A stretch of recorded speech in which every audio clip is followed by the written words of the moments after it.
Welcome to Your College Bound Kid, a podcast for parents, college counselors, students, and anyone who wants a weekly deep dive into the world of college admissions. My name is Julia. I was an admission officer at Haverford College, an outside reader for Emory University, and I currently work at Milton Academy, an independent boarding and day school outside of Boston, Massachusetts.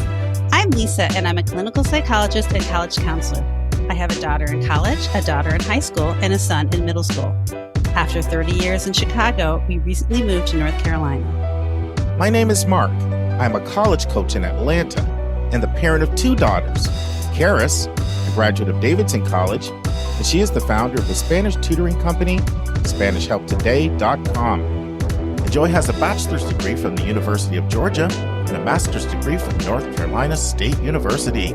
She works in private practice in Raleigh as a mental health therapist. And I'm so blessed to be able to work alongside both my beautiful daughters at School Match for You, a college counseling firm that I founded in 2010.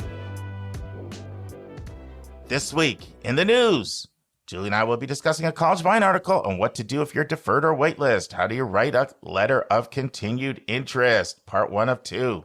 Susan will join me for our question from a listener, which is question 100 from Kathie from California. And she wants to know, why are some high schools moving away from the AP curriculum? And for our interview, we'll have our final segment with Marissa Salizar, who's over all visitation programs at Colorado College. And we'll be discussing virtual tours. Hey, Julia. Hi, Mark. Julia has like this hat on, like it's freezing in Boston over there, like she's about to go skiing.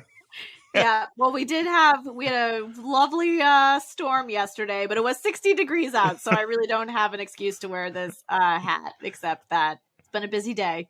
I hear you. Well, Julia and I have a lot of stuff to talk about today. We're excited to dive in, and we're actually going to give you two different tips today. So the first one, you really could almost call this a question from a listener, but I'm going to turn it into a tip. So I got a message from a podcast listener, and it said, hey, Mark, my student is up for a presidential scholarship interview, and they're telling me that we can only take one parent to go with us. Do you have any insight regarding what is best here? We are both fully supportive of taking whichever parent will be the most helpful for her. So, Julie, any idea how you would handle that? It was like, wow. You want me to tell you what I said? Yeah, sure, absolutely. So, so I like went to the Bible with Solomon and the splitting of the baby story, So I said, this is like Solomon splitting the baby. I said, my only advice on this is this could be stressful for your student to have to pick. So my recommendation is that you and your spouse discuss amongst yourself which one you think would be best, and then present that to your student and not make her feel like the divorced kid who has to decide where she spends Christmas. Yep. So that's my first thing. It's a family I'm working with, so I'll say that. I'm not going to say what state they're in. So then I said, if I had to pick between the two of you, I would pick you because you've been the most in communication with me for more than 80% of the time, and moms drive the process a lot in this business. However, there might be other factors I'm not taking into consideration, like, have you already been there? And your spouse has not just seen the campus, or is your spouse have more time, or other factors, and you're not as available. So I feel like you have the big picture more than I do. That's my answer. Anything you want to add to that, Julia? Yeah, this reminds me of sort of, and maybe not for as high stakes sort of visits, but this happens a lot with my students, especially at a boarding school where they might go on a college trip. And I often find my students do sometimes have strong opinions about which parent they perceive is more supportive. I have one of my students right now, even though mom would probably be the person she would go to for advice, she doesn't feel like dad is judgmental, even though I would argue mom is not being judgmental, but Sure. it just feels more free for my student to be along for the rides when she visits college with her dad. And it's the same when they actually do driving together. So I wonder, if you're helping to, or if you did help your student on how to drive, if you were the parent that no matter what you did or said, it was an indictment, your judgment was an indictment on their character, then maybe you would choose the other parent that had a chiller experience with teaching your child how to drive. I mean, it was a hard one because part of my first thought was, well, you know better than I do, but obviously, like, they're torn, right? And so this is not uncommon. This one parent can come on some of these presidential things. So this is not, if this was like only one school in the country did this, I wouldn't even put it out there for a tip. But it's something that, I don't know, I'm not going to say I see 20 times a year, but I certainly see it, every year more than once. Would you say that you see a decent amount of this too, Julia? Yeah, we run into it too at Milton in terms of depending on what year the student enters the school, we like to interview the parents separately with the kid. And so sometimes, especially with separated parents or divorced parents, we have to do different interviews for that. And I think sometimes it makes kids nervous, like, oh gosh, like, what are they saying? Or what are they doing? Or what about if they're all alone? So I think it does. Even for college fairs, I see a lot of, one parent or no parents, just to either help with flow or just the information they need. They just need one point of contact on your family. Yeah. The only other thought that popped in my head, and this may not make sense, would be if there was a sibling and the sibling was really close to the student you're talking about, it might make sense to just have a conversation. Like, do you have a sense which, who you think student here would just be more comfortable with? Yes. And then I guess the other thing is, like, lay your egos aside if you're not the one that ends up getting selected out of this. Absolutely. So that would be the other thing that I would say. So child comes first. There you go. So that's one tip. Now we have a second one. Instead of going with a tip and admissions vernacular and a big number, we're going to have two admissions tips instead of a big number just for this episode. This is a podcast listener sent in this sent in this email, and it just came in hot off the press. And I don't go around and read emails that people send in, but this particular listener explicitly said, feel free to read it on the air. And I want to read this to you guys.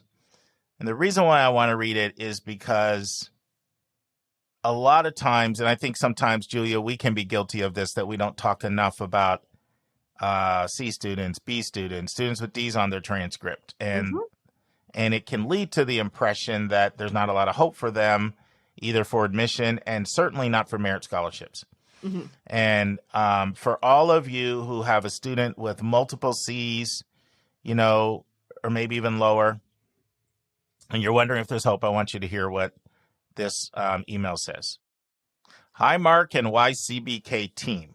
Just want to send you a big thank you to the entire YCBK team because your podcast has been so helpful to our family. I'm sharing our experience here with you in case it might be helpful to other families who feel discouraged and fear there's no place for their child to attend college if they don't have perfect grades and test scores.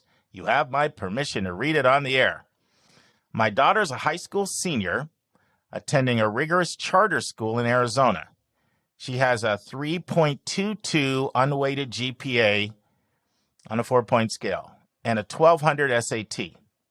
She applied to 7 schools, 4 of which were rolling admissions, applied early action to 3 Calls That Changed Lives liberal arts and science schools.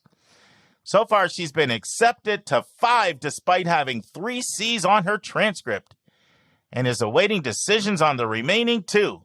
So she literally might go 7 for 7. So far, test optional has worked out really well for her. All of your podcasts that have talked about test optional were so helpful. That's another reason I wanted to read it. There's always a person that, thinks, I don't really believe them. And we've talked about the nuance on there because sometimes maybe you need to be cynical, but many, many times you don't have to be. Of the 5 schools she's been accepted to so far, our daughter has said that she can see herself being happy to attend 2 of them. One of those is one of the LAC she applied to. And that school awarded her enough of a merit scholarship that's definitely puts it into the affordable range for our family, and we are thrilled. And I have to quote this because she got a couple of favorite quotes in here. I've often quoted your podcast to my daughter. It's not where you go, it's what you do when you get there and what you do when you get out of there that matters. Or my personal favorite, hard work beats talent when talent refuses to work hard. My daughter's graduating class is small. Some of her peers are really brilliant. The sort of students who don't try hard and they get A's, where my daughter has to put in more hours. She's had a lot of bumps in the road, and that quote has kept her going. It's helped us guide her from all the attitude of, maybe I'm just not smart enough for this, to an attitude of, okay, that method didn't work. Let's try another way. So it goes on to say that I felt like YCBK, you've been our virtual cheering section. You've been with us all the way. Many thanks to you. Happy Christmas, all that. So anyway, the 2 points. Thank you for your kind words, Arizona listener.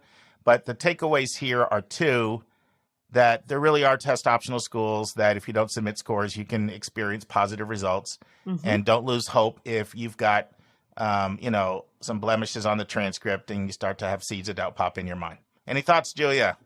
Completely agree. I'm really glad that this person reached out with that email. In fact, I just had sometimes actually for my students who might have a couple C's on their transcript, sometimes their processes work out better than my perfect students. Actually, I would say more often than not, my students who might have a sub 3.5 GPA have more yeses on their college list outcomes than my 4.0 students.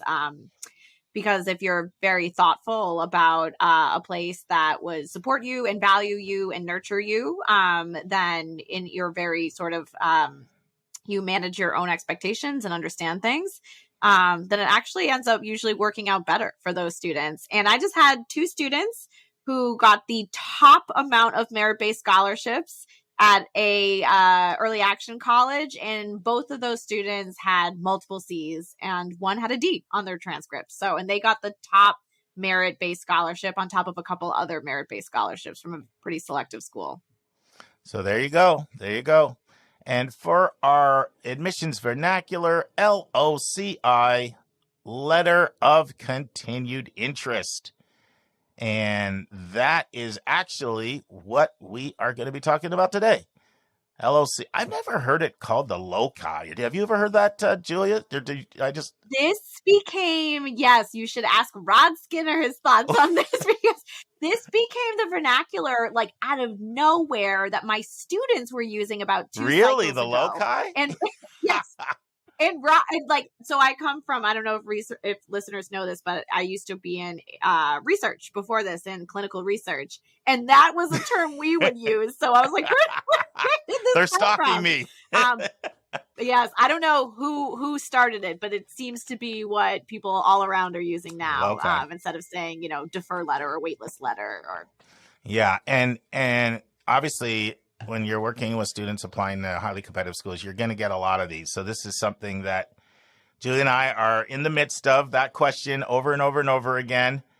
Same for other co-hosts who are doing college counseling. And so this is an article CollegeVine wrote on how to write a letter of continued interest. And so I'm going to do something a little different. Normally I summarize the whole thing and then we talk about it. I want to kind of take this in sections and just kind of get some commentary and stir up some conversation section by section. Does that work for you, Julia? Absolutely. All right. So in the intro, it says, for students who are waitlisted or deferred from a top choice college, the application process can seem frustrating or even discouraging. You're probably feeling some combination of disappointment and impatience. And I just wanted to just stop there and kind of acknowledge that those feelings are real. Mm-hmm. And I think as college counselors, it's important that we feel that with them and empathize with them because, it can be a big deal if you've worked really, really hard for something, you don't get it. Right.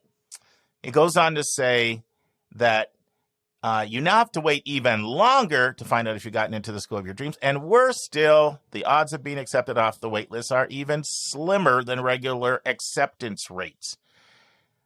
So what are your thoughts on that, Julia? Do you find the acceptance rate is even slimmer than the regular acceptance rate?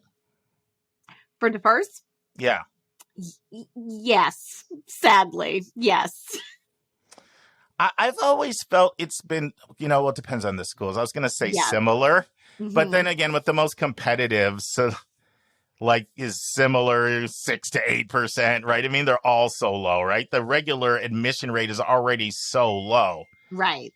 And I also sometimes think it can make a difference if it's ED versus EA. I do. I definitely do. And so sometimes I'll even talk to my students about that. What I will say is shout out to those colleges who are really intentional with their communication about defers.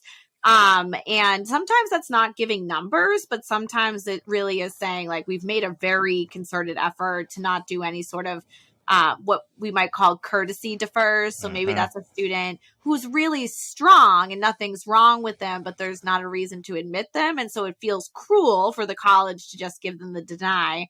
Or sometimes we might have a student with a hook that matters greatly to the college. And even though they never intend to admit the student, a defer is sort of their soft way of letting the student down.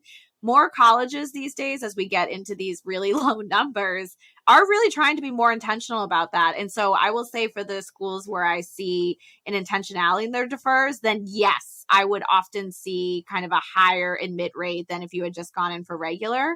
And especially I see this at small liberal arts colleges. If you're an ED defer, when they're trying to shape a class and figure out who they're going to yield, there's a really good indication that they're going to yield you because you already committed to them. And so sometimes I tell students, especially in ED2, where I know that it might not really be that advantageous of a pool, but it's the student's second choice, that I'd rather they do ED2 there than regular decision, because just in case they get deferred to regular, sometimes they do come out because they did make that commitment with ED. So I definitely see it more with ED defers, and especially at colleges, maybe not like a Harvard or a Georgetown where they just defer everyone, but definitely at intentional colleges that defer.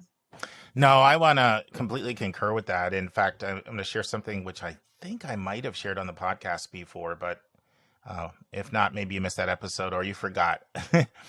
But when I visited Vanderbilt this summer, I was really intrigued by, this is a counselor visit. So sometimes they talk, it's a different kind of info session they do with counselors than they would with, with families.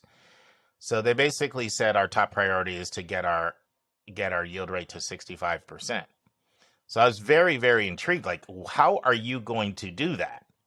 Because first thing you think of is take more kids ED. And they said, we want to do it without taking more kids ED. Okay, so I want to know how you're going to do it. Because they just had proceeded to share data with us to show their single biggest overlaps were the biggest brands in the business.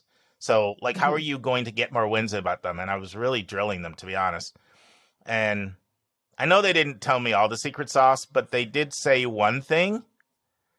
You probably remember this. Remember, Julia, when Vanderbilt never used to defer at all? It was an up or down straight. Remember that? It was either kind of what Stanford, remember that? And then they've moved away from that the last few years, right? So now they will defer. They intentionally said that one reason they moved away is because they know they can go to those deferred kids, and those deferred kids in ED, they yield at a way higher rate.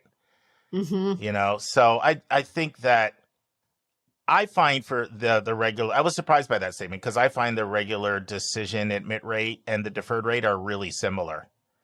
But maybe they are lower. I haven't seen statistical information. But either way, it's pretty low, either one.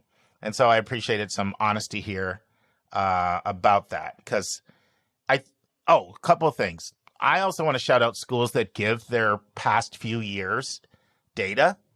Yes. That is so helpful. So helpful. When we're working with a family. I remember a couple years ago, UNC Chapel, it might have even been last year. UNC Chapel Hill, it was so minuscule. And that is one thing that sometimes can help a family put it in perspective what their chances are. And that doesn't mean that we don't say go through with the letter of continued interest. But at least if you have data that shows this is really, really a low, percentage chance, hopefully you adjust your expectations to that. Right. Now, I have to say something that's grinding my gears over here. Georgetown defers everybody. Everyone. I mean, they had a 10% admit rate. I just saw the release. So 10%. Okay, wow. 1 out of 10 got in. They defer everyone, and Harvard's almost as bad. Yes. It's terrible. And Princeton's not much better. In fact, Princeton hasn't released their data the last 2 years. And then the 3 years ago when they did release it, it was like 71 or 72% deferral. Because as soon as someone gets deferred, the first thing, okay, what do I got to do? At least I didn't get denied. That's the mindset, right? So shout out to the schools like the Dukes and the Chapel Hills and those who put their data out there about the deferral rate. It really helps us as counselors, and it also helps families. And I'm sorry, but Julia, why does Georgetown defer everybody? I don't can't know. even explain that. Like, how can you even justify that? Right. Exactly. Especially like with very inappropriate candidates in there. Like there's like, it does not serve anyone. That's more work on your end if you're the college. And then it's not helpful at all to the prospective student. I think anybody that works at a school like that needs to jump over to this side of the desk for 1 year and try talking to a family that is not going to get in. And they're like, at least I was deferred. We have hope. Anyway, I haven't done a grind my gears in a while. And that really, I'm dealing with a Georgetown this year like that. I do think this is an appropriate candidate, but I wish I could at least level set with some odds, right, and give them some guidelines, because now they're trying to decide, do I ED2 elsewhere, which, by the way, they may do, because it's still, we just have no read, and it's Georgetown.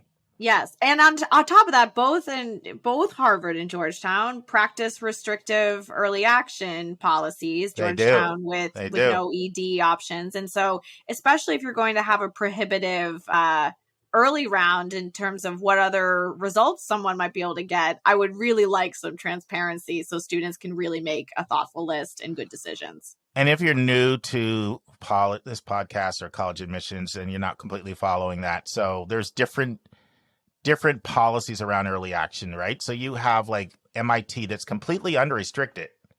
Apply anywhere else to MIT, they're good. And that's how most public schools are. Unrestricted early action. And then you have about 7 schools that have some version of a restricted policy. You have Georgetown and Notre Dame that won't allow you to apply to any other schools with early decision, but you can apply to early action. And then you have Harvard, Yale, Princeton, Stanford, Caltech that literally won't even let you apply to private schools with early action. They'll let you do your state, and you can still ED2, and sometimes there's internationals, schools. Like there's some, read the fine print. But the point is, it's even more important if you've now put restrictions on people and now you're still not handicapping their chances. That's what Julia's referring to. Mm-hmm. Another thing that grinds my gears. Julia, you told me before we went in you might be spicy today. I think I'm the spicy one. Yeah, I don't know if I transferred my energy or, I like to stay mad about these policies sometimes. All right, so let's go on to the next thing it says. So what is a letter of continued interest? I realize we got so caught up in the loci and LOCI conversation and we never even defined it. So we'd use the article for that. All right, so here's what it says. If you've been waitlisted or deferred, this generally indicates a few things about you as an applicant. First, the good news, the college thinks you're worth a shot. My first thought when I read that, by the way, was what you thought about courtesy deferrals. That's not always the case. Sometimes it is a courtesy referral, which is a soft no. But for the most part, that's true, right? Yep. Second, they believe you might be a strong candidate. Of course, once again, if you're deferring 80 to 90% or more, maybe not, but most cases. Of course, this doesn't come without a caveat. Generally, if you're on the wait list, the admissions committee is not entirely convinced that you're going to be a positive contribution to the incoming class. I wouldn't word it that way. I would just say there's not enough spots. I don't know. Do you agree with that, Julia? That feels pretty harsh. Yes, I would say for both waitlists and for defer, the spirit of defer is that the admissions committee thinks that you're a strong enough candidate that they like to see you in the regular decision round, right? And that a waitlist to me would absolutely be like, there's just not enough spots, but you're very much someone we are hoping to admit if we have room off the waitlist. And, I do say this to some families, like in fairness, even schools like Princeton, when they deferred 70% or MIT, usually defers around 62, 63%, and then they admit like 5. If you add up, say 63 and 5, you get close to 70. That's what these schools normally tell you the percentage of kids that were academically qualified. So that's another way of saying, you know what, you did meet our academic qualification. And I do think in fairness, that is why some schools do it. I once had a huge debate in our office in boarding school admissions over the same thing, Julia. I'm more in the camp of like only deferring or waitlisting people that have like a legitimate shot, because I'd rather you move on. And the other officer was like, if you met the admission standard, you know what I mean? You know, you have a right to know that. And we're trying to encourage kids. And so I don't agree with that, because I think ultimately it creates more pain. But I do think sometimes it comes from a positive space of wanting somebody to know that they did meet the admission standard. And Julie and I both know people do handle deferrals different than denials as far as how much they feel they were rejected. Right. In terms of how it feels. All right. So then the article goes on to say, while they realize your potential, they have more qualified or compelling candidates, which obviously is true. A letter of continued interest is exactly what it sounds like. It's letting the college know that you are still interested in attending, even if you have to wait longer to find out. It also updates the college on any achievements you've accomplished since your original application, and hopefully convinces them you will indeed be a positive contributor to the freshman class. Anything you want to say on that, Julia? Yes, and I think we'll get more into it. But yes, to me, that is the sort of main gist of a LOCI. Yes, and I would agree 100% on that. All right, next question. What do colleges want to know about students who have been waitlisted or deferred? So these colleges generally want to know 2 things about you. You are capable of succeeding at the school, and secondly, you will attend if you are offered a spot. I think that last part is really important. So then it says what to include. All right. I really like this part, Julia. Like, of course, talks about expressing gratitude, and I think it's important. So it says, your letter of continued answer question should express gratitude for being offered a place on the wait list or deferred, because this serves as evidence of a positive personality traits like perseverance, ability to rise above adversity. I would also throw in optimism.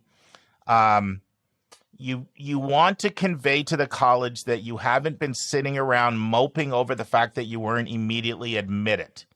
If anything, you're even more motivated. Tell the school about a recent accomplishment, like how you worked on your AP physics grade up to an A+ in the 3rd quarter, or how you placed first in the DECA competition. Another good thing to include is a reiteration of why you are still interested in the school. Maybe you visited the campus over the winter break and fell in love with the humanities library, the original manuscripts from acclaimed writers. If the school's been in the news recently for a scientific breakthrough that excites you, tell them how eager you are to work with that faculty member to further their research. Any thoughts on that?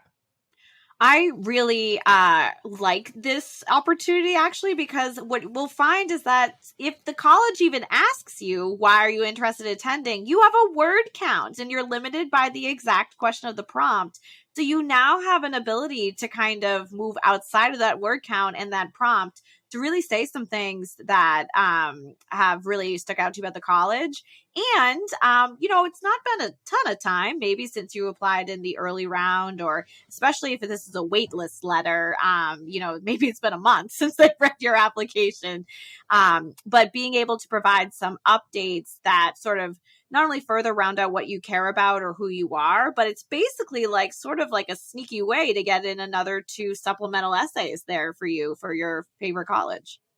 Yeah, I agree. I really like this. I really like that. That gratitude thing is important because you don't want to come off woe is me, and you definitely don't want to even imply that, that you disagreed with the decision. Like, you know how people do that? Like, I couldn't believe it when this whole, I just don't want to go there. In my opinion, it's too risky that it comes off. It's too risky that it comes off with entitlement and sour grapes and woe is me. Yes. I even tell, this article says, it's okay to express your disappointment. I actually even tell my students, like, even if they say, well, I was disappointed to learn I was deferred, I tell them to keep that out, because it also doesn't make the admission officer feel very good when they're rereading this, when they're reading this letter and rereading your application. So I like to just say, especially students struggle with, like, how do I start this letter? Super easy. Thank you so much for taking the time to reconsider my application. I'd like to update you on what I've been doing for the last few months, and also express my continued interest in your college. Super simple. I put an asterisk besides that same thing in preparation for this. I'm like, I'm not comfortable with communicating your disappointment. No. And because I just think it's just too hard to pull that off without, it's just too hard. So we have the exact same reaction on that point. Yeah. But I think there's some really good things here that I like a lot. So you know how I feel about the gratitude, and we've talked about that already. I really like this third point they made here. Like, if you're reaffirming your interest in the school, do it with something very specific. And so I like the example they had here. Like, you visited the humanities library and you saw the original manuscripts, like something very specific like that. Like, it's a lot easier for specifics to pop than just general mumbo jumbo that everybody says. And it just doesn't, I'm using Julia's term, doesn't land well. Mm-hmm. So I really like that. All right, let's keep going. All right. What not to include? Okay, this kind of is what we talked about a little bit. We get it. You're probably frustrated, disappointed. Maybe you feel inadequate or powerless. Talk to friends and vent to them. Take it on the athletic field. The letter of continued interest is not the place for those feelings. Keep your focus on the positives. So we've kind of talked about that already. Also, avoid talking about other schools you've been accepted to. Harvard's not going to think more of you that you tout your acceptance to Yale. This is like a backhanded way of trying to say, I think you probably didn't make the right decision because your competition values me. Right. Or they will be like, oh, awesome, you got into Yale, so I know you're great. You're fine. I am not obligated to make your life happen anymore. You know what? That's a really good point. I was having a conversation with a student. I'm not going to mention, a former admission officer who left one of the most selective schools in the country, one of the most, biggest of the brand names. I'm not going to mention which one. And we were having a conversation about how it can be really hard in admissions when you work at one of these really, really low admit rate schools, because you're like giving bad news out all the time. Like, you like to be a positive person. You're giving out bad news. And I know that was one of the things that made me leave, Julie, toward the end. That was discouraging, seeing extraordinary kids, and especially ones that you didn't have enough financial aid for. So that was like, I don't know how much longer I can do this. I remember having a conversation with another person. He's like, there's only so much pain you can take. Mm-hmm. And over the years, I've talked to a lot of people that have left admissions for this. In fact, somebody we both know very, very well, Julia, left a single-digit admit school to go to another school, and that was part of the reason why they said they left. So that's something that I've always understood. But the point you brought up about, fine, you're in Yale, go there. I was talking to this person from this really competitive mid rate, and I said, how did you deal with that? And he said, you know what? I'm going to be honest, that never really bothered me. And here's what he said: because I always knew they were going to be fine somewhere. But right, exactly. But when you flat out tell them, then they're like, oh, you're good. Let me maybe make the difference in someone else's life somewhere else. Yes, truly, truly. All right. So the next thing it does is it gives a general outline for the letter. And, of course, it starts out saying, be warm, cordial, respectful in your introduction. Don't start by berating the admissions committee. We already talked about that. This is where we brought the point of you can mention your disappointment. We're like, no, don't do that, but to keep it positive. Okay. So update on your accomplishments. What did you think of this? I thought the update was a little bit too long when I read it. I don't know what you thought. It said, limit your update to 2 to 3 topics. Be sure to explain briefly. Maybe it depends on the length of the school, and what they're saying you can do. But I don't know. I think that part has to be pretty succinct. Do you have any thoughts on that? Yes, I'm with you, Mark. And interestingly, and I feel, I don't know if you've been seeing this, I've been seeing this more with my students in the last 3 cycles, is that even if the school didn't explicitly say, like, you don't need to do X, Y, and Z in these letters, I've been finding that the weight of these letters is maybe 2/3 update, 1/3 continued interest in the college, which I feel more comfortable with a half and half at most.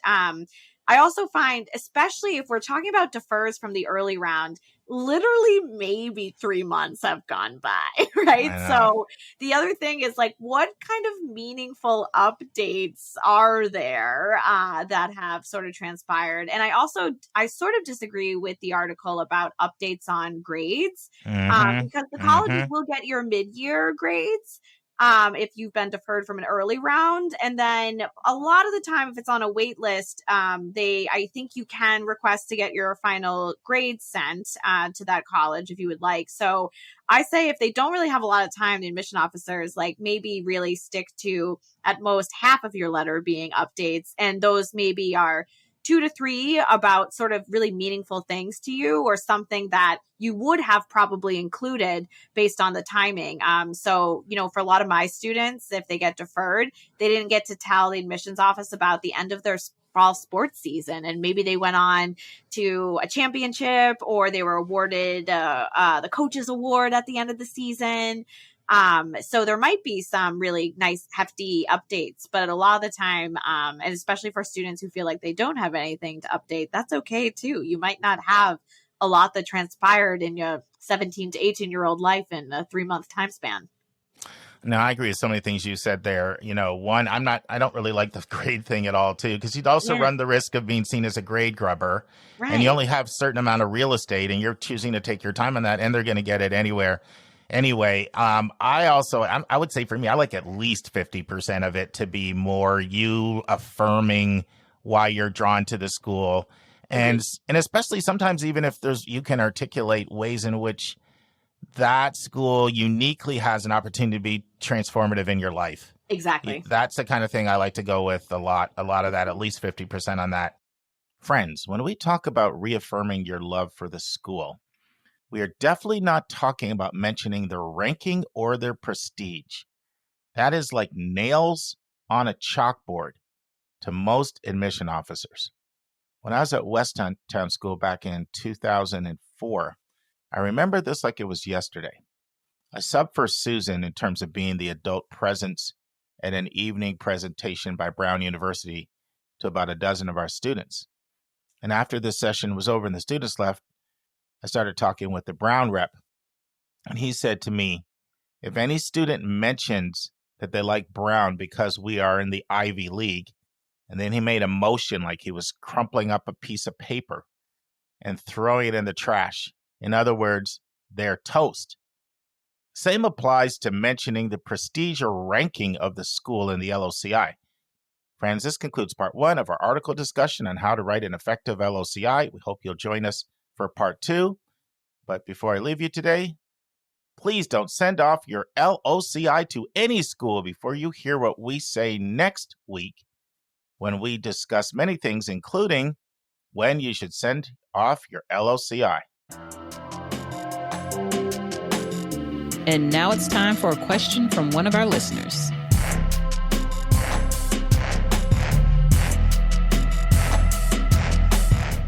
Hi, Susan.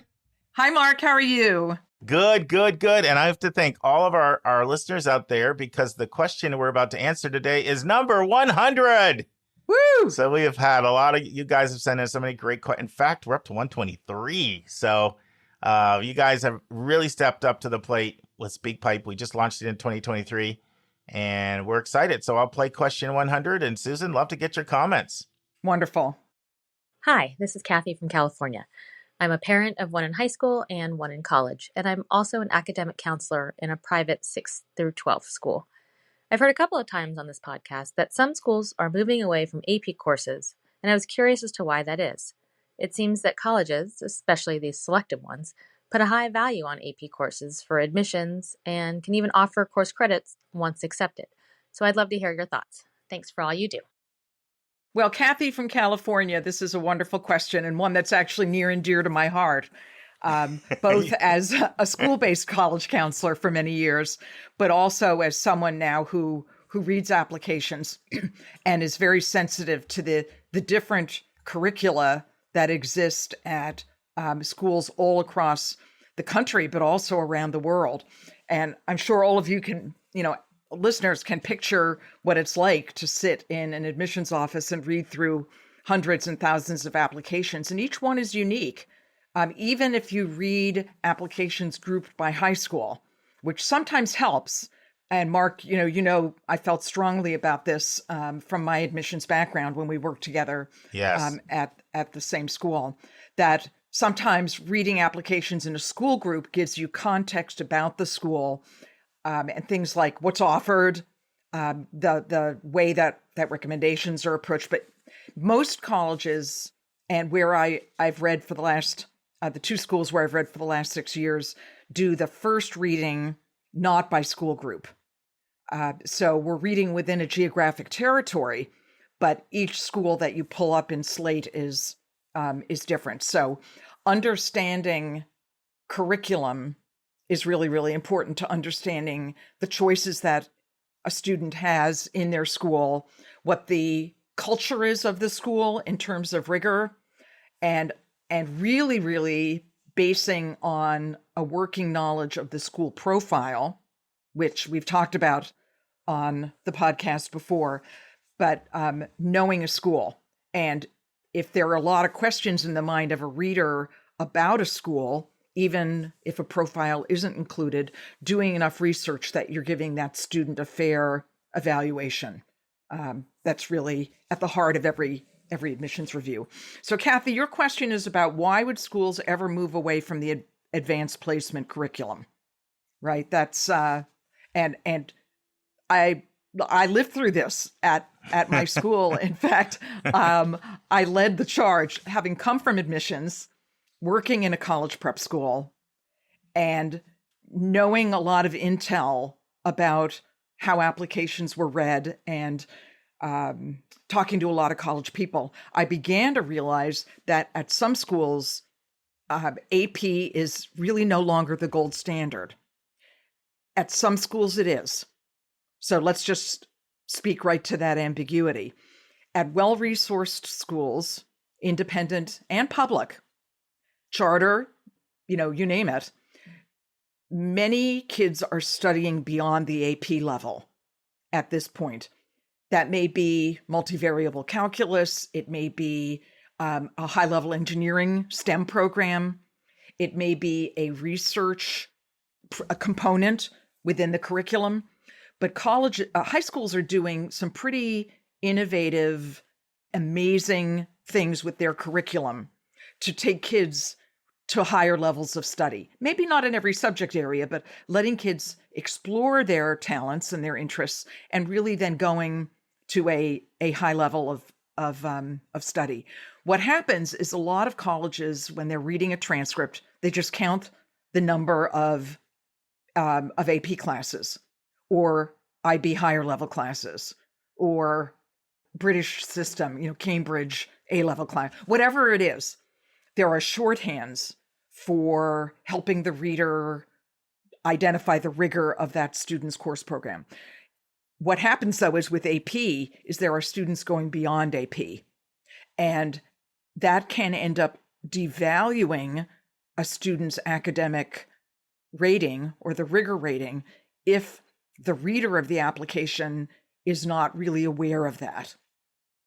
Some of that can just be a counting error, or it can be certainly an error in how the school identifies the classes, if they're not clear. I remember when we made the transition away from AP at our school, we actually were very clear in saying that we were taking the AP designation off the course titles, but we had some teachers who felt the AP curriculum was fine, but they didn't want to sit through the audit. They didn't want to become kind of indentured to College Board for the content of that high-level class.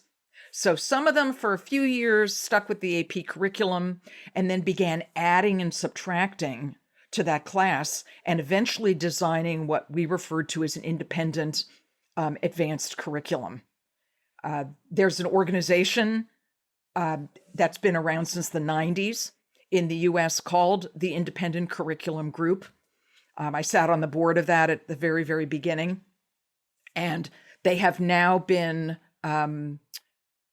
joined into One Schoolhouse, which is a support professional organization for mostly independent schools, some public schools, some charter schools that are designing curriculum that they feel honors their school's philosophy and the needs of their students and the expectations of parents and of the college admissions community. But at our school, we were a great test case in that it was only a few years before the faculty had created extremely high-level advanced coursework across the curriculum. And think about the areas where there never has been AP. You know, all the areas of history and the social sciences, the languages that are not part of AP, the sciences that are not part of AP.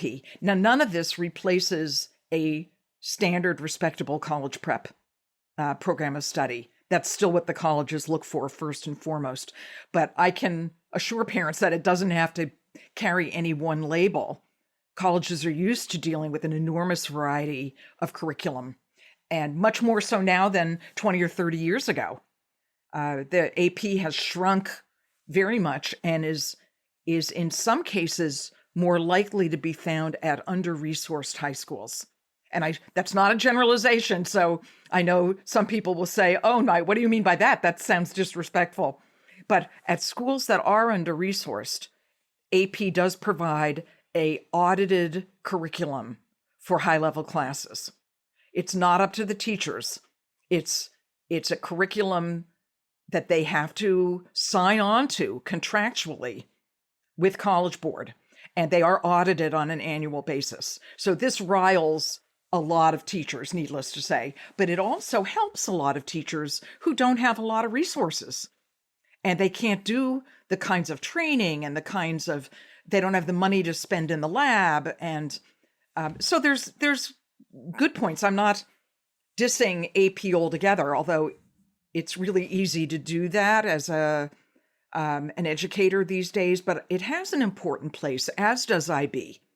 IB is kind of trumping AP right now in a way, as are some of the independent curriculum schools that are going mastery-based, competency-based. There's some wonderful things going out there that colleges really, really respect.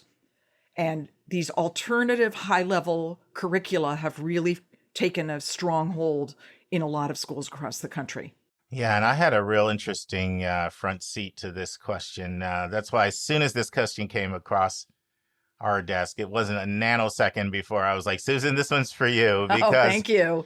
Yeah, because there's so Susan and I, of course, you guys listen, we worked together at Westtown Quaker boarding school just outside of Philadelphia. And I was associate director of admissions. So I'm in the admission office, but I'm also helping Susan in the college counseling office. And I'm really torn because all of the reasons, and Susan really did lead the charge, there were so many good reasons for us to move away from the AP. A lot of our teachers, as Susan said, felt they could have more depth and breadth. For example, we're at a school that dates back to 1799. That's right. It has original archives. So the U.S. history professors, they were having students do a 2-week archive project in U.S. history that was master's level stuff.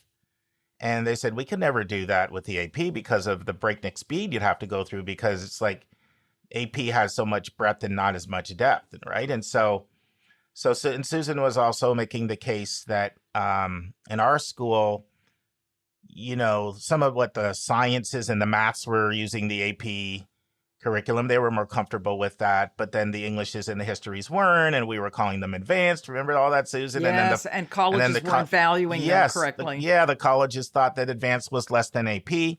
So she made the case, to all of our faculty that we'd be better off just labeling everything advanced. And if somebody wants to use the AP, fine. If somebody wants to study for the AP exam, fine. And all of that was sound logic to me, but I'm also in the admission office, and I'm talking to families, and families are like, our college is going to respect this. And they're also asking me, am I going to come in with credit? Because my kid can get 5s and 4s and come in and save money for college. So I was really scared. Like, I understood all the reasons, but I was really scared. But I was very pleased to find out that it really did go over really well. Because people still I think people needed to see that kids still continue to get into the good colleges. And, I'm sure that was part of what gave a comfort level to people over time. Oh, absolutely. And there were already a fair number of highly respected schools going in this direction. Yeah, because we looked at them, Fieldston. Mm-hmm. That's right. But we were still pretty early in the curve, Susan, because remember, just those DC schools, they just announced about 4 or 5 years ago that they all followed. And they all went in sync together. That might have been it was since we've been doing the podcast. We were one of the trailblazers. This would have been 06, 07. Right. But the one thing I think it is important to remember, we were at a certain kind of school with a certain kind of population. Exactly. And the only thing I might phrase different than you, I know what you were saying when you made the point about like under-resourced schools, AP. It's because you're making the point it gives them a little bit of stature and credibility to have that, because it is a respected and known curriculum. But I still find it still is the main thing out there in affluent suburban schools too. It's still more the exception than the norm that go to mastery or go to to IB though, Mark. I mean, IB is growing fast, but I've seen I've seen the numbers of the number of people at an IB school versus AP, and AP still dominates in terms of the market share. So it's still yeah. And I know you would agree with this. Schools really work hard. Schools meaning colleges really, really work hard at judging you in the context that you come from. Like, absolutely, you're not at all going to be at a disadvantage because you come from a place that has the APs at all. Like, schools are comfortable with that. And from the standpoint of a college admissions, no one's going to say, hey, how come you don't have IB, or how come you're not doing mastery, or how come you're not doing some independent? Well, I don't know if I'll sign on to that, but really? You think you are at a disadvantage? No, I think College Board has introduced the AP seminar and capstone program from a position of realizing they were looking less rigorous than the IB program. Right. So basically what College Board does, and I'll show a little bit of my prejudice here, is they see what's working in other places and then they imitate it. Sometimes they're a leader, sometimes they only designed the African-American history AP exam so that they could look more inclusive and show a commitment to diversity. And then what did they do? They retrenched as soon as they took some political heat. They retrenched and they pulled back and they redesigned it, watered it down, discredited a lot of what the resources were that they were going to be using. I have a real problem. With that. Now, luckily, schools can think, even if they have AP classes, they can use the AP seminar and research program to let kids really probe deeply, just like the IB extended essay and other features of that program. There can be some real intellectual honesty in any curriculum. I think it depends on the teachers. And what AP lets you do is, at a school where you aren't paying teachers as much, it's harder to attract higher level scholarly teachers. It gives the faculty something to hang their hat on. And, I worked with a student who was a Matchleiter scholar 3 years ago in North Tucson. This was an extraordinary young woman in a very under-resourced school. And there was no way at that time for her to reach out and get involved with other kinds of academic advancement programs. But anyway, she was the first student in her high school to pass an AP exam. And that means there really isn't a pass and fail. The scale of 1 to 5 does not indicate pass or fail. It's just that colleges tend to give credit maybe for 4s and 5s and occasionally a bit for a 3. But so she had a 3 on whatever that AP test was that she took. First time in her school's history. They'd been offering AP for years and years. So you can see that kids were coming into the AP program and not catching up. It wasn't like that wonderful movie. Mm-hmm. What was that great movie? Stand By Me. You're asking the wrong person. Oh, I know. There was a movie years ago about an AP calculus teacher in a really low income school Was it not the New Jersey principal that came in and cleaned house or something? No. This was in the Southwest. Okay. But anyway, elevated. This movie was about him elevating kids to a particular. Anyway, my student was astounding, and just to say, her SATs were in the 400s. Luckily, we were at the beginning of the pandemic when everything got canceled. But so anyway, my student has just finished her second year at Yale and is thriving. So whatever happened for her in her curriculum, even though she didn't test well, was good preparation, and she was a smart cookie. But so there is value to that AP audit and the standardization of that curriculum. I think well-resourced schools can do better. Yeah, and I think that, I think we're probably mostly saying the same thing, just a little differently. Like, so one point, I mean, schools have liked IB for a long time. I remember, Susan, when, I can't remember his name, but he used to be at Penn Charter. He went to Davidson College, and he was our Davidson rep at Westtown. And he came in, he presented Davidson, and I was talking to him afterward, and I was like, where are you going next? He said, I'm going to Harriton. Do you know Harriton's a public school in suburban Philly. He's like, do you know Harriton has an IB now? This is 2004. Oh, yeah. So I think part of what you're saying, like, colleges do like IB. I would never say that, right? They like the critical thinking, they like the integration, like the writing, like the action project. I think they like so many different things about that program. But at the same time, they're not going to punish a student because you're at an AP school and doesn't have IB. Because I get that question sometimes. Of course.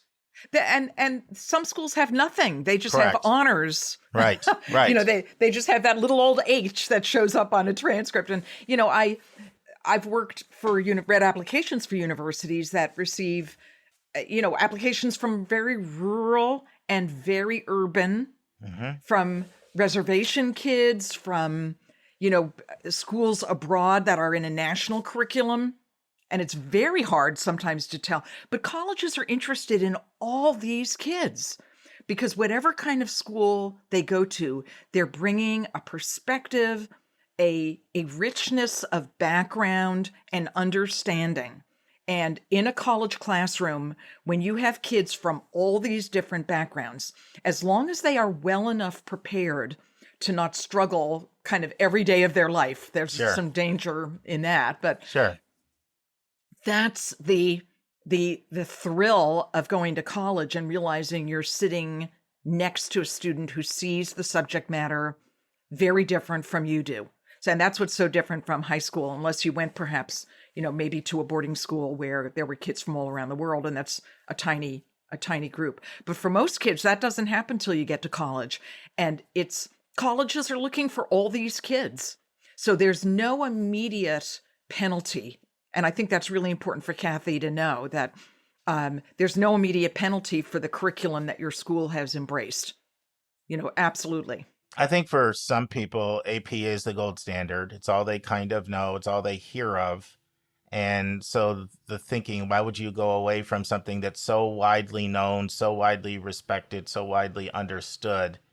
And that may be true for every school in your county, but it's not for colleges. They're reading the broad swath of the country, and they're so exposed to some.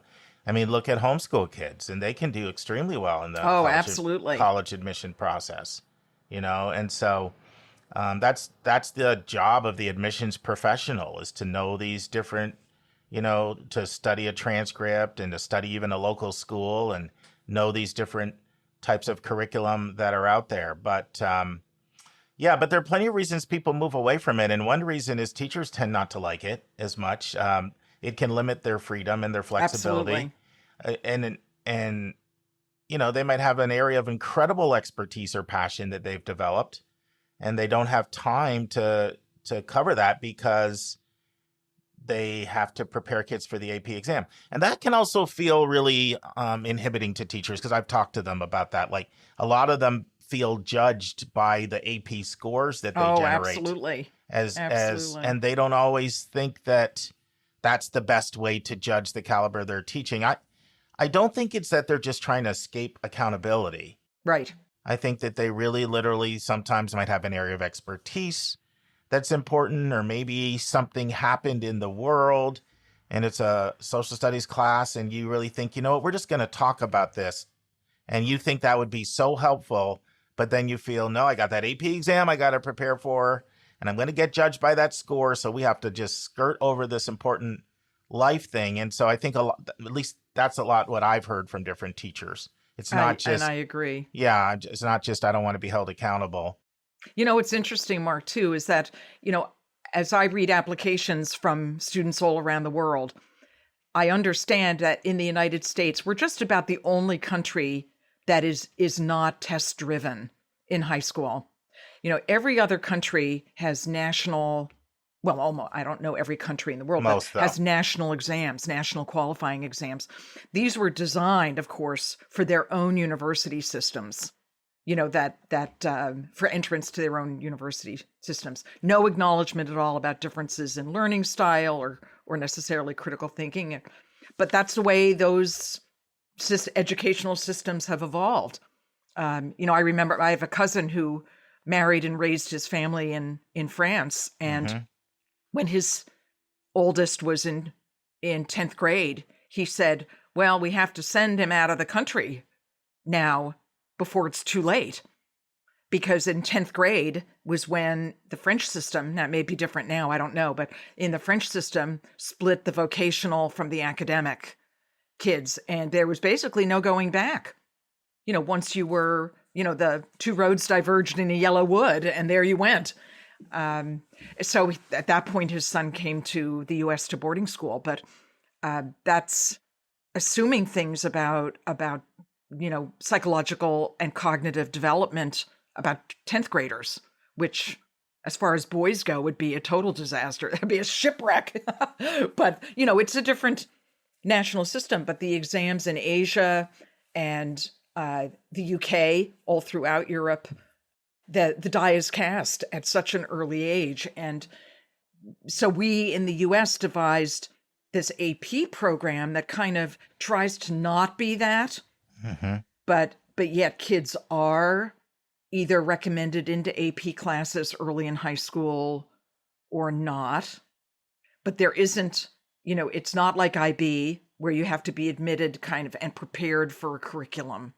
So that I do appreciate about AP. And many high schools just treat AP like an honors level class. You know, that you have to be prepared for the class, but it's not highly exclusionary. Well, there's that AP for all movement. Right. I don't know how much you're familiar with that, but let's say you're good at widely. math, you know, but you're not great at history or vice versa. Many schools welcome you into the higher level, the math track, where you're going to stay with, you know, regular level classes in other areas. So that, you know, that to me is the use of AP in a more accessible or American way, but where, you know, I see transcripts now at my university that a student will have an IB class, an AP class, I see an a lot honors of that. class, a regular class. They might be in a dual enrollment class. And it's funny because at my university now, that's called a poo-poo platter, which I think is hilarious. When I first heard that from a reader, I said, I totally can guess what that is, but let me make sure I understand. And I questioned whether or not that affected the overall impact of rigor for that applicant, because you do have to really dissect that student's transcript much more carefully. You know what, Susan, when you did the poo-poo platter, it reminded me we never did an admissions vernacular, so that's it for the day. That's it for the day. And now we have to have a tip related to AP. You know, one thing, I remember I was having a conversation with Karis, college counselor, about her curriculum in maths and sciences. And this is back when she was in high school. And we were having a conversation about would she get graded most demanding?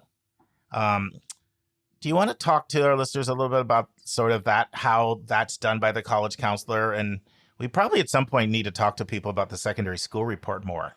We should really do a segment on that. We really should, because that can be so important for how a file is read. And I think it's a whole world that people don't even know much about even. But for now, you want to just talk about the sort of that whole thing, how the curriculum, how the counselor sort of grades the curriculum, and that's used by schools partly to understand sort of the rigor? A very, very interesting question, Mark. And you may be surprised to find out that I would say at least 50% of counselors don't answer those questions. Yeah, I actually didn't know it was that high. And that may be an unscientific response, but in thinking about it, yeah, because there's no standardization to the definitions of most demanding, very demanding, what is it, demanding, average, something, I don't remember, it's like Wobegon, everybody's choices. above average, right? Yeah. When we see anything checked average by anybody at a school, it freaks everybody out.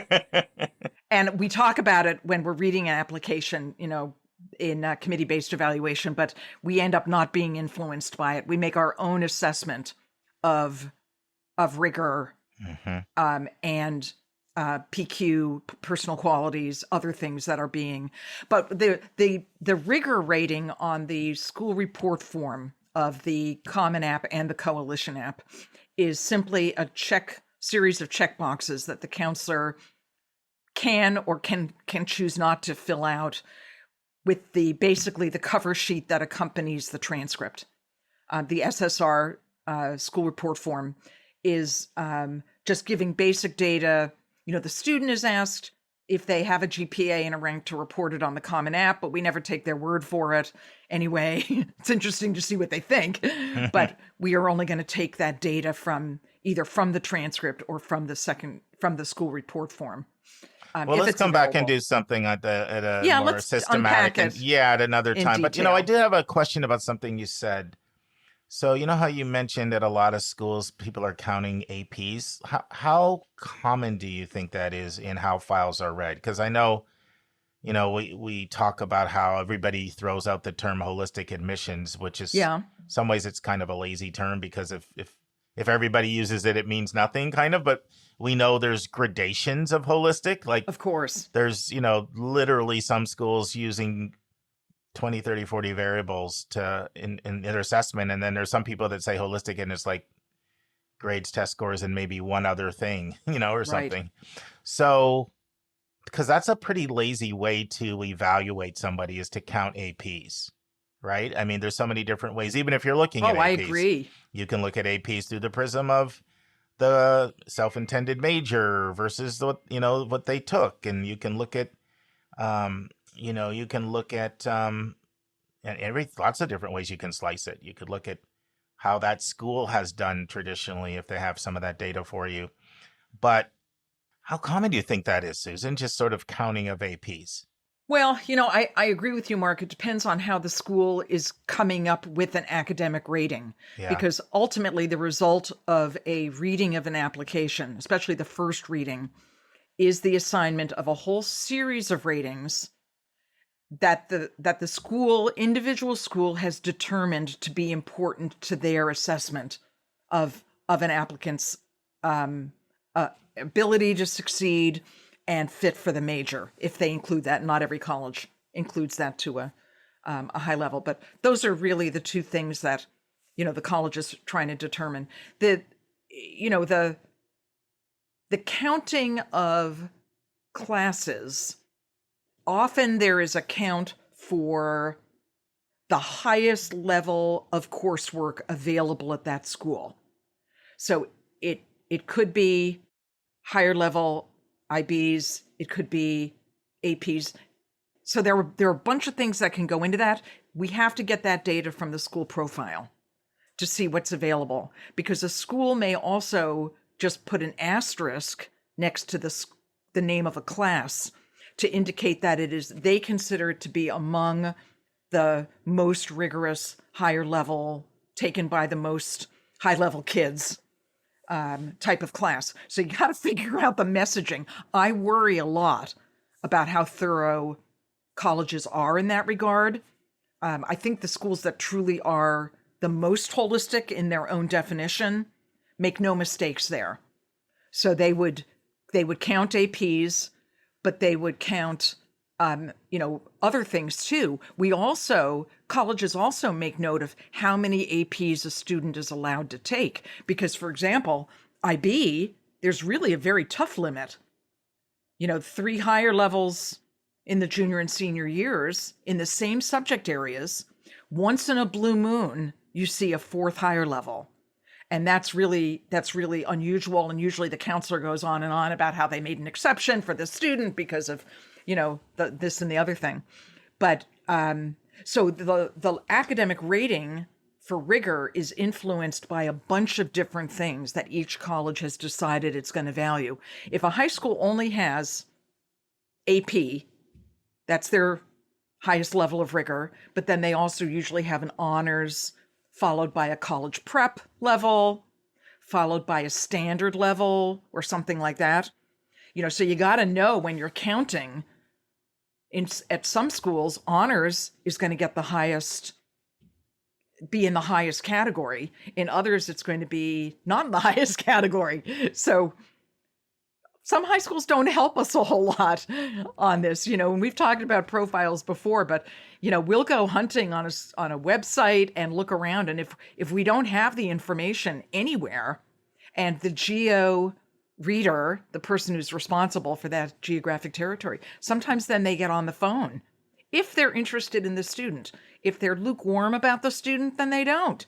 They just move on. But, you got to be really careful because at one school, 6 APs may be the max a student can take in high school, period. And at some schools, 6 per year is the max. So you can't diss the student who figures out how to get the rigor, in other ways, or takes online classes or goes to the local community college. There goes the poo-poo platter. And sure, you've got to try and figure that out. One thing, though, that we haven't talked about, and I have a feeling that Kathie probably is interested in this, is the idea of credit. Because a lot of families will say to me, oh, think of all the money we will save if our senior brings in a semester or a year's worth of credit. Well, first of all, very few colleges look at it that way. That AP scores may earn, same thing for IB, they may earn placement. That theoretically was the whole purpose of AP, is that they were used for placement. But now colleges use their own placement exams. That's very prevalent. That even if you got a 4 or 5 on AB calculus, you're going to sit for the math placement exam, at Penn or, Claremont McKenna or whatever, sure, because they're not going to. But I think it's important to, there's an interview that's been recorded. It's about to go live. I did with one of my students and her mom, who's at RIT for cybersecurity. And this was a student that had 7 APs his senior year and a bunch junior year. And he went into RIT with 55 credit hours. So he's going to able to get a master's and a bachelor's in cybersecurity in 4 years. So amazing. Like that. So that is out there. And that is a legitimate point when people mention that. Like, it doesn't apply everywhere. You can't apply because, there are, in general, especially highly selective private schools, they tend to have limits. If they do it at all, they tend to cap you. 4 is like a pretty common cap, but everybody's got different policies in terms of how much you can get on that. That's right. But that was one of that was when I was in admissions and we were doing this, I was fearful of that. And I was getting that argument because I'm outward facing, right? That's right. I'm like, what about the credits? And then what about colleges? Are they going to know you guys say you're doing this thing, but are you so famous that they know what you're, you know what I mean? So that was the pushback that I was getting. And over the years, it seems like there's been a move slowly, but there's a move toward less credits over time that I've seen. And I know you've seen that, Susan, got a longitudinal scope. More schools that used to give credit maybe are letting you opt out of maybe a GE requirement instead but now. It may not get you anywhere in terms of credit in your major field. You've got, parents, this is a great tip, is you've got to go to the website of the colleges that you're interested in and just Google on a college website, AP, IB credit, and they'll spell it out course by course. They'll say, AB calculus, if you scored, a 3, you'll be placed in Math 102, or you'll have one semester of credit on your record. Every place is different. Some colleges it's placement, some it's credit, some it's both, some it's nothing. No, I was just thinking when you were talking earlier, I mean, it's a lot of work and I'm sure it's confusing and overwhelming, but people really just need to put a lot of time into research. Absolutely. And on the website, too. On their website. No, it's where most of it's there. Website. Yeah, usually the AP credit policy. Well, normally we also have dual enrollment or dual credit and IB all in the same place. But, I was thinking when we were talking a few minutes ago about like whether people count, and we're going to have David Graves on the podcast, so I'll talk to him directly about this, but he's over the Georgia office.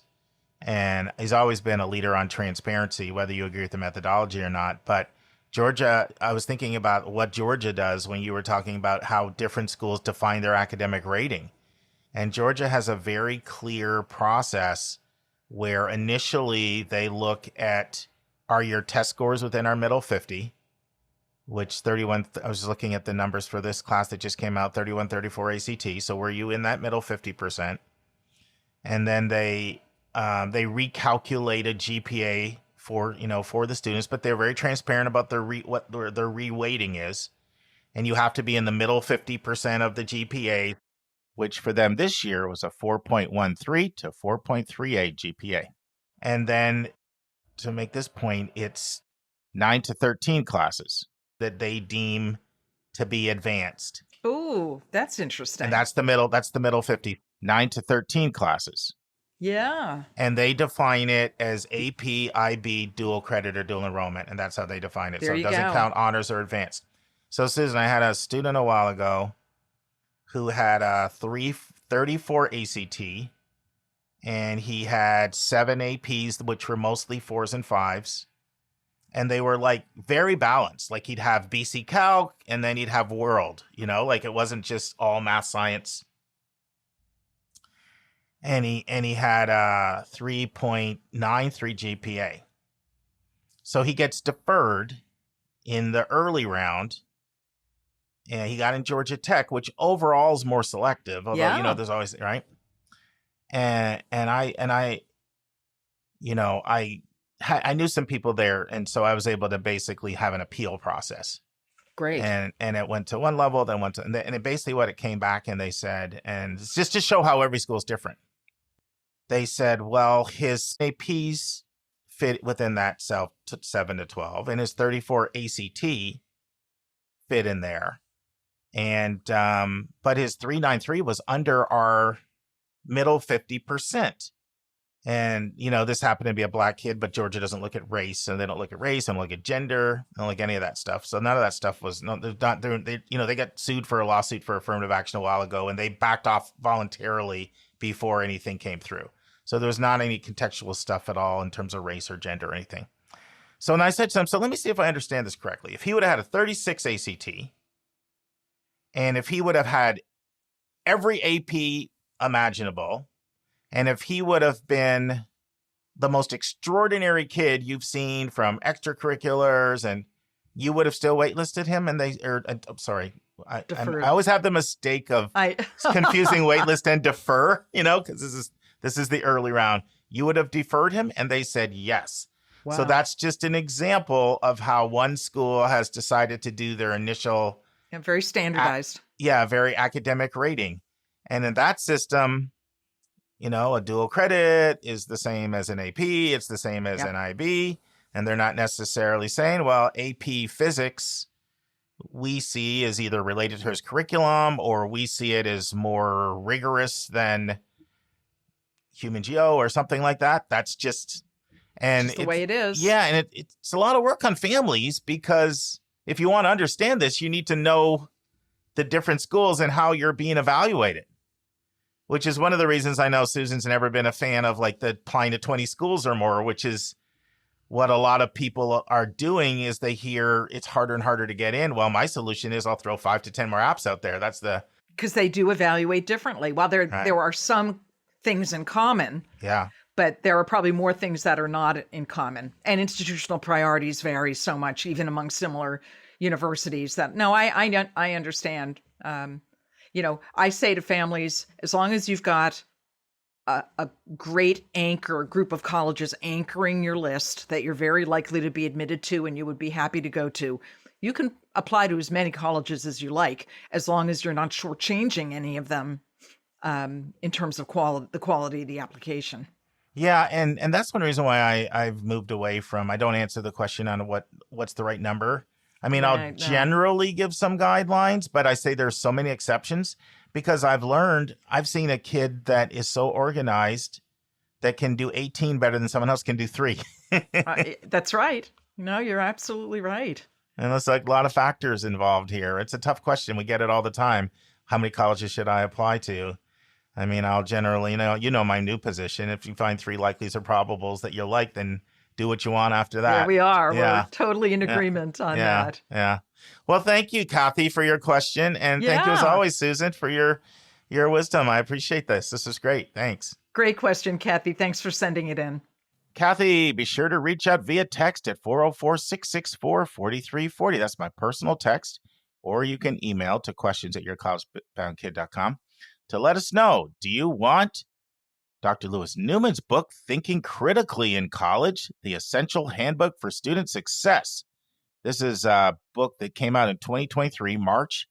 It has 49 Amazon reviews, and it has a 4.9 out of 5.0 rating.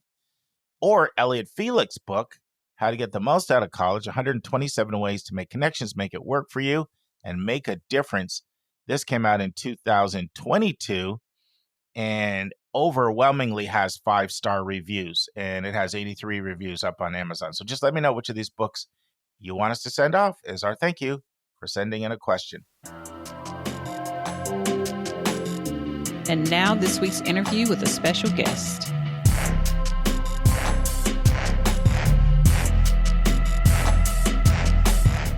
Friends, in this 5-part series with Marissa Salizar is over daily visits at Connecticut College. So far, we've covered a number of things. We've talked about the self-guided tour. We've talked about the daily visit. We've talked about the fly-in program. We've talked about the admitted student visit. And we've talked about open houses. And in this last segment, a shorter one, Marissa will talk about virtual tours and virtual visits. She'll talk about how virtual visits feed into the admissions funnel. And then Marissa goes on the hot seat. Listen and enjoy. Well, pretty soon Marissa's going to think I'm trying to kidnap her, because when we first started out, this was going to be a discussion of open houses. And then it becomes admitted student and the daily visit, and then throwing in self-guided tours and overnights. And we were talking before, and we said, don't you think we should probably talk about virtual? And absolutely. And virtual is not the same as self-guided. So talk to us about virtual from afar. It's officially the Marissa and Mark podcast, I think. Now. We'll rename it. Yeah. No, virtual is definitely here to stay. And, I keep talking about the silver linings of COVID. Like, virtual components was definitely a huge piece of that, just from an accessibility standpoint. Of so many folks were able to engage on a virtual platform. And you are right. It's not a self-guided method by any means. A lot of this information is pre-recorded, or it's going to be live in a Zoom session, like a webinar or something like that. But for us, for example, we have interviews that are virtual, where you can chat one-on-one with an admission officer or a current student at CC. We've got information sessions. We've got a guided tour online. It's all pre-recorded. It's through a third-party company, and it's almost like Google Maps, where you plot the person down. You can just kind of walk through campus and see different videos and interact with students through that method. We have, small group chats that students can engage in. You can have alumni chats as well. So, it's almost overwhelming, the amount of engagement opportunities that students have nowadays. So UVisit is obviously a major player in this space, and I actually like them a lot. Now as a counselor, what I tell my students is, do all of your internet research, everything from looking at student life to, curriculum, course offerings, whatever it is that's involved in your search.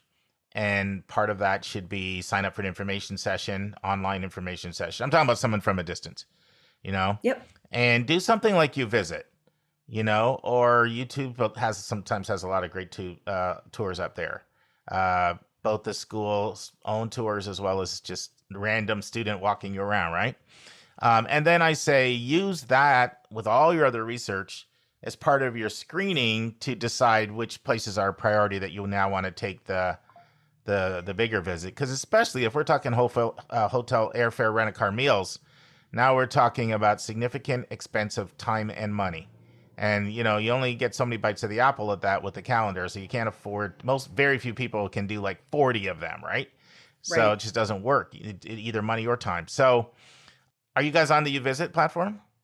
We are. I didn't know if I could name drop the company we use. Yes. That's why I said third party. But yes, UVisit is the company we go through. Yeah. Are there others out there like that you also think people should be aware of? There's some other ones I used to refer, but they're kind of, I don't know. They seem a little outdated. Some of the ones that I used to refer, University was one, but yeah, those are a little less relevant these days, I think. When they're showing the stats and it's yes, it's tuition was that 8 years ago. Right. Yes. Yeah. Oh, 100%. Yeah. I think in my immediate circle and the schools that I interact with the most, we are all on UVisit, or like you said, some sort of rendition of a YouTube, and students are walking around and things like that. And then, it's not accidental that when you go into UVisit, they try to capture your email and all of that, right? Sure. Yeah. You're probably saying, make sure you let us know you appeared, right? Exactly. Yeah. That is not coincidental. So how does that work on your end? Is it just duly noted? Or is that put somebody into the admissions funnel in a pipeline standpoint? Oh, you did a UVisit tour, we're going to follow up with mailers, or how does that sort of work in terms of, how does that intersect with your admissions funnel? Yeah. So kind of nail on the head there, Mark, as far as getting those prospects into our inquiry pool, getting them onto our mailing list, something that they can, of course, opt into. But yeah, I think you kind of framed it well of students that are usually taking advantage of the virtual opportunities. It's a good preliminary test of do I like this school? Could I see myself potentially going on a self-guided tour or going to visit the campus? So usually those folks are pretty early on in our process. So that's why they will funnel into our inquiry stage. And then from there, they can opt into other mailings and things like that. But yeah, it's definitely the preliminary cursor for us. Is there ever any conversation with you or colleagues, either at CC or other schools, how do we know this is the student doing this, not an ambitious mom who works for, who's a work at home mom and has a lot of time and says, I'm going to do 30 visits for all of these places and looks like you've had some engagement. Do you guys ever have those kinds of conversations? How do we know it's the student, not the parent masquerading as the student? First of all, they would never, Mark. They would never do that. No, of course. Yeah. And I think, we could beat ourselves over the head all day with those types of conversations when it comes to essay writing and supplements and, virtual engagement. Yeah. I think there are some parents out there that definitely kind of take the lead in a student's search process, but sometimes families doing that helps them take that first step, especially when it comes to a UVisit and students start getting emails and they're like, oh, wow, I didn't know about this. And now I'm interested. So I'm almost like, thanks, mom. Thanks, dad. Right. Pat on the back for that one. But I think we want to give students and families the benefit of the doubt and just always assuming that the student is coming from a good place and that this is true and it's authentic to them. And so we would drive ourselves crazy, I think, if we thought about those questions. No, I know. Deeply. And actually, that's a good perspective on your part. If it's the mom that got us on the radar, I'd rather it be us than our biggest competitors. Cool. Right? Yeah, exactly. Yeah. That's a good attitude. Let's take a break to learn about Mark's recommended resource for the week.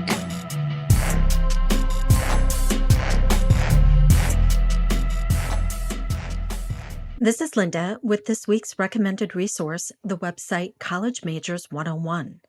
On this site, students can explore many areas of study, and once a major is selected, students will see a dashboard with an overview of the major and the median income based on the U.S. Bureau of Labor Statistics.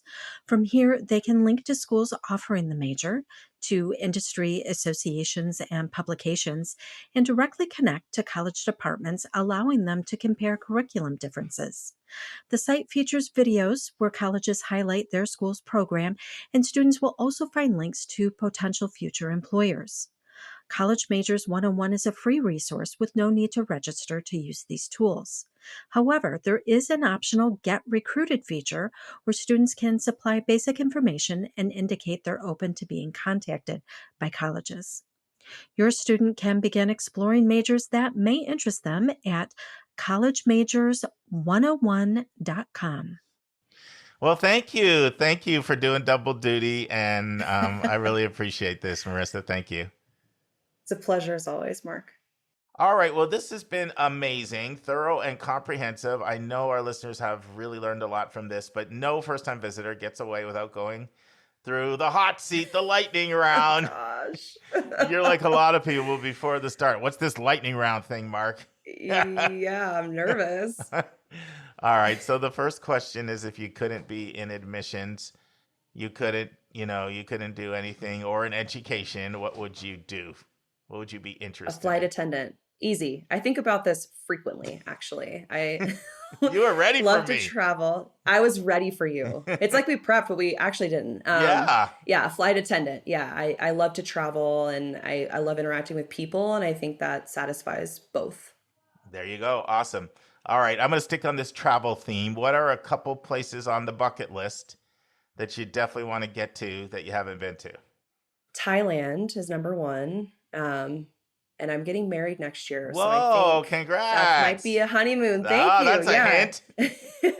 Yes, I'm like, if he's watching right now, Yes. no. Or listening in. Yeah, so Thailand, definitely. South Africa, for sure. And anywhere in South America. I haven't been at all. So I'm looking to plan maybe a Peru trip next year as well. So My we'll oldest see. daughter did study abroad in Peru at a Peruvian university because she's a Spanish major. So Incredible. Yeah. So she's trying to get all of us. We've got to go back. I got to show you around. So yeah. So that's a little bit on my bucket I need to list. connect with her. Yes. Yeah. Get all of the Awesome. all the So deets. let's stay on this travel theme. What's your favorite place you've been? That's tough. Probably Switzerland. I mean, it's no surprise. Hello, Colorado. Like, I love to hike. I love Sure. the mountains. So Switzerland is almost like, the European Colorado. So I loved it out there. That makes a lot of sense. All right. Last question. What do you wish your 18-year-old self knew? Oh my gosh. Not admission related. No, it is not admission related. Oh man, that's a big one. As cliche as it sounds, like, don't sweat the small stuff. I feel like when you're 18, 19, 20, like, the smallest thing could be just the most detrimental and really get down on your mental health. And looking back now, I'm like, it wasn't that big of a deal. So, if I could tell myself anything, it'd be just take each day as it comes and don't sweat the little stuff.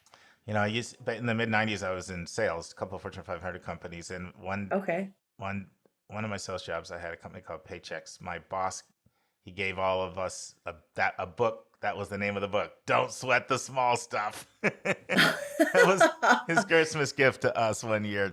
Don't sweat the small stuff book. Yeah, awesome. Listen, Marissa, this has been amazing. Thank you so much for your generosity with your time, and I really appreciate you coming on. Thank you so much, Mark, and thank you to everyone else for listening. My pleasure. Take care. Alrighty. Friends, on Monday's episode, we're going back to the topic of early decision.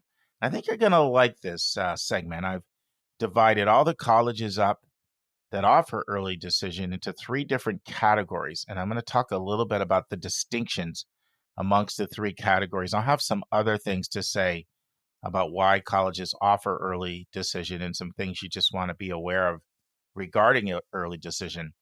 I'll also say a few more things about how to look at a 990 financial statement. And we'll have part 3 of 4 of Linda's excellent interview with Soup Campbell of ZME.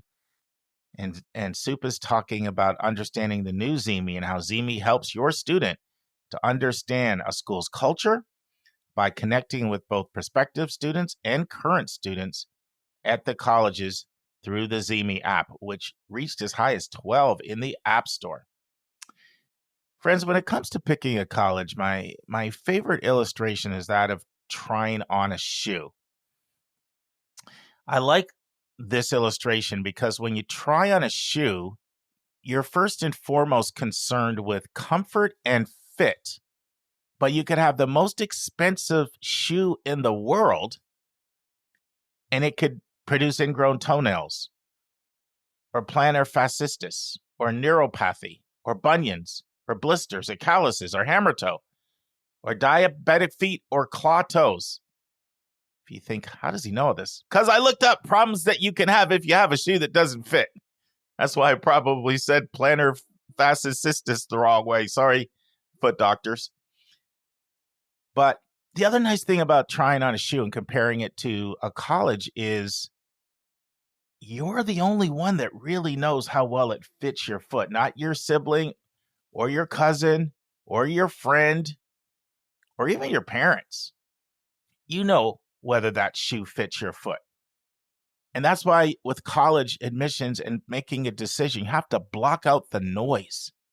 And you have to always remember that college is a match to be made and not a prize to be won. See you on Monday, friends. And that's our show. A big thank you to you, our listeners, for tuning in this week.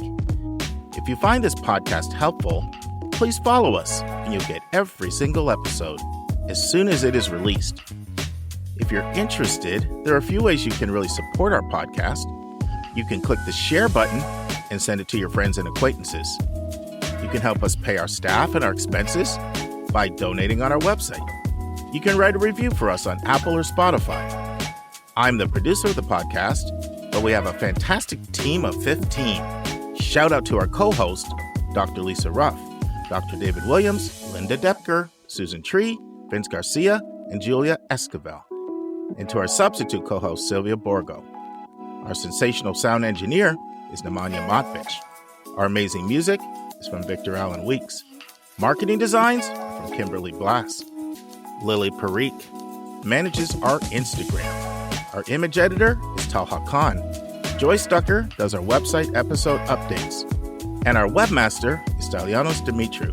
And if you want to have a coaching session with Lisa, Linda, or me, just text me at 404-664-4340. If you have a question you want us to answer, or if you have a recommended resource or article you think we should discuss, just send it to questions@yourcollegeboundkid.com. Our favorite method is for you to record your own voice at speakpipe.com/YCBK. By the way, check out our website, where you'll find lots of content that is not on any podcast app. Our website is yourcollegeboundkid.com. If you want to learn about other hot admissions topics, follow us on Twitter at YCBK Podcasts.